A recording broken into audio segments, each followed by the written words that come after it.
इंसान के दिमाग की मेमोरी, इंसान के दिमाग की याददाश्त और याद करने की ताकत इतनी ज़बरदस्त होती है जिसका अंदाज़ा 100 और करोड़ जीबी और करोड़ टीबी की हार्ड ड्राइव कंप्यूटर या लैपटॉप से भी नहीं लगाया जा सकता। इंसान के दिमाग की क्षमता असीमित होती है।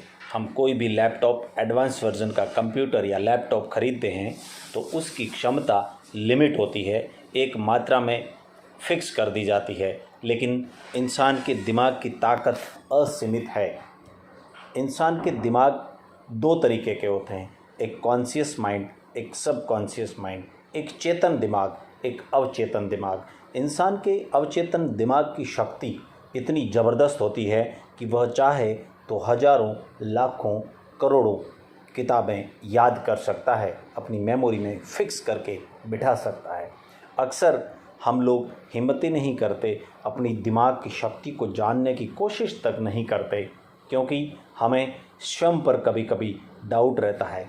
अक्सर आजकल देखा जाता है कि लोग पेन और पेपर लेकर के हर चीज़ को अपनी डायरी में लिखते हैं, क्योंकि उन्हें अपनी क्षमता पर विश्वास नहीं है। हमको लगता है कि हमें वो याद नहीं रहेगा। बस लिखने के पीछे सबसे बड़ा रीज़न ही यही होता है कि हमें याद नहीं रहता या याद नहीं रहेगा।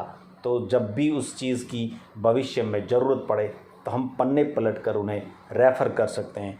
आइए मैं बात करता हूँ एक ऐसे शख्स की, जो शख्स 500, 700, 200, 700 पेज की किताबें एक बार में कैसे याद कर लिया करते थे। स्वामी विवेकानंद जी का नाम किसने नहीं सुना। स्वामी विवेकानंद की याद करने की, याददाश्त की शक्ति को किसने नहीं सुना होगा। स्वामी विवेकानंद जी के भाषणों को किसने नहीं सुना होगा। एक विश्व प्रसिद्ध आध्यात्मिक गुरु कहो या बौद्धिक गुरु कहो, एक शक्तिशाली विचारों के प्रणेता कहो, सब कुछ उनके लिए जायज़ है। स्वामी विवेकानंद जी एक बार लंबे भ्रमण पर निकले हुए थे, उनके साथ में उनके गुरु भाई भी थे। स्वामी विवेकानंद जी ने अपने भ्रमण के दौरान बहुत सारी जगह देखी।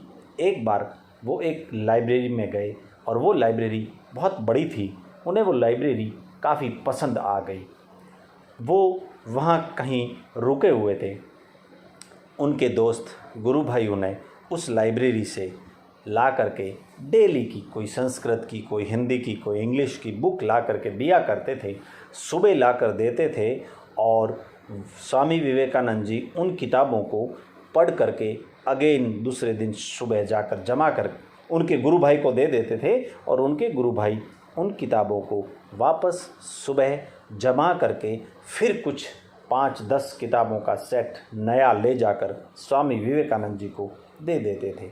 स्वामी विवेकानंद जी फिर उन किताबों को पढ़ते और फिर दूसरे दिन गुरु भाई को देते और वो जाकर फिर जमा कराते। फिर दूसरे दिन यूं ही ये सिलसिला 3-4 दिन चलता रहा। उस लाइब्रेरी में काम करने वाले लाइब्रेरियन ने जब यह सिलसिला देखा, यह हरकत देखी, तो वह परेशान हो गया और वह पूछता है कि भैया आप क्यों बोझ ढो रहे हैं। आप सुबह इतनी किताबें ले जाते हैं, फिर दूसरे दिन जाकर जमा करते हैं, फिर दूसरे दिन सुबह यही इतनी ही किताबें ले जाते हैं, फिर आकर जमा करते हैं। आपको सिर्फ किताबें देखने का शौक़ है तो आप यहीं आकर के सारी किताबें देख लीजिए। उन्होंने कहा नहीं, आप जो सोच रहे हैं ऐसा बिल्कुल भी नहीं है। जितनी किताबें मैं ले जाता हूँ वो हमारे गुरु स्वामी विवेकानंद जी हमेशा पूरी पढ़कर वापस करते हैं। लाइब्रेरियन ने सोचा कि एक दिन में इतनी किताब पढ़ने वाला 3-4 दिन से लगातार ऐसा कौन शख्स है जो किताबों को पढ़ रहा है। वो बोला कि मैं आपके गुरु से मिलना चाहता हूँ। वह जब स्वामी विवेकानंद जी से मिला तो उसे पता चला कि यह किताबें स्वामी विवेकानंद जी ने सिर्फ पढ़ी ही नहीं हैं। स्वामी विवेकानंद जी को उन सारी किताबों का page to page, ditto to ditto पूरी किताब उन्हें याद है।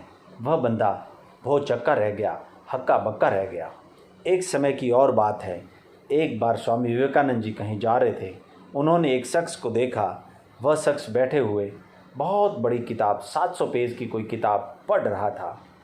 काफ़ी टाइम से उसमें बिल्कुल चिंतन के साथ में, मनन के साथ में एकाग्र होकर उस किताब को पढ़ रहा था। स्वामी विवेकानंद जी ने उसे देखा और स्वामी विवेकानंद जी ने पूछा, आप क्या पढ़ रहे हैं? ये किताब जो पढ़ रहे हैं, क्या यह किताब आप मुझे 1 घंटे के लिए दे सकते हैं? उसने सोचा, मैं कई दिनों से इस किताब में लगा हुआ हूँ, मैं पढ़ नहीं पाया और आप इसे 1 घंटे में कैसे पढ़ पाएंगे? स्वामी जी ने कहा, आप मुझे 1 घंटे के लिए देकर तो देखिए। स्वामी विवेकानंद जी ने उस किताब को ली। वो बंदा देने के लिए तैयार हो गया। जैसे ही स्वामी जी ने उस किताब को ली, अपने दोनों हाथों के बीच में पकड़ी, हाथ जोड़कर उसके ऊपर सर रखकर 1 घंटे के लिए बैठ गए।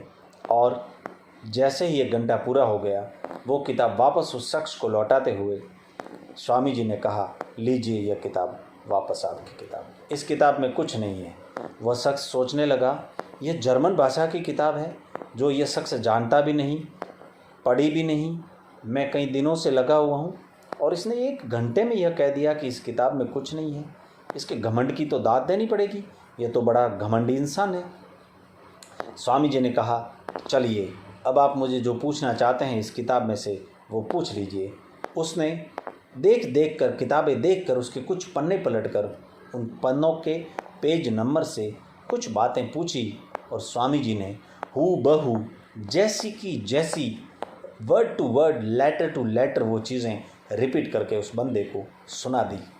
वह बंदा भौचक्का रह गया, बोला, यह क्या है? यह क्या जादू है? स्वामी जी ने कहा, बस इसीलिए मुझे लोग विवेकानंद कहते हैं। दोस्तों, यही एक स्वामी जी का विवेक था। यही स्वामी जी के विवेक की शक्ति सी थी, जिस शक्ति के माध्यम से वो इतने बड़े बड़े कारनामे करके चले गए। उन्होंने दुनिया को क्या सौगात नहीं दी।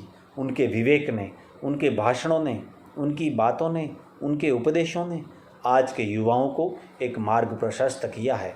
आज का युवा यदि भटकती राह छोड़कर सफलता की राह पकड़ना चाहता है, आज का युवा यदि कुप्रवृत्तियों को छोड़कर सुप्रवृत्तियों की ओर जाना चाहता है, आज की इस भागदौड़ भरी जिंदगी में असफलता के दौर को छोड़कर सफलता के दौर की बागडोर थामना चाहता है, आज का युवा यदि इस भटकते युग से बाहर निकलकर एक अपनी अलग पहचान बनाना चाहता है, आज का युवा इस कंपटीशन के ज़माने से बाहर निकलकर कुछ नया करके अपना एक नाम कमाना चाहता है, इतिहास के पन्नों में अमर होना चाहता है, तो आज उसे स्वामी विवेकानंद जी के आदर्शों की राह पर चलना होगा, स्वामी विवेकानंद जी के उपदेशों पर चलना होगा, स्वामी विवेकानंद जी की लिखी बातों का अनुसरण करना होगा।